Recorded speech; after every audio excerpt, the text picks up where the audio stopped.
Today I'll be showing you how to configure Windows Defender antivirus settings. Windows Defender antivirus helps protect your device against threats and attacks.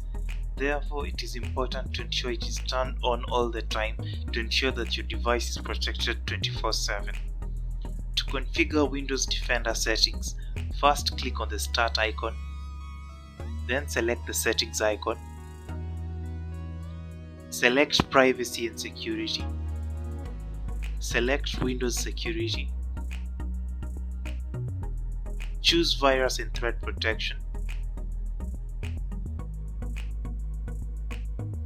Select Manage Settings under Virus and Threat Protection settings. Ensure that all protections are turned on so that your device is protected 24/7. And that is how you configure Windows Defender antivirus settings.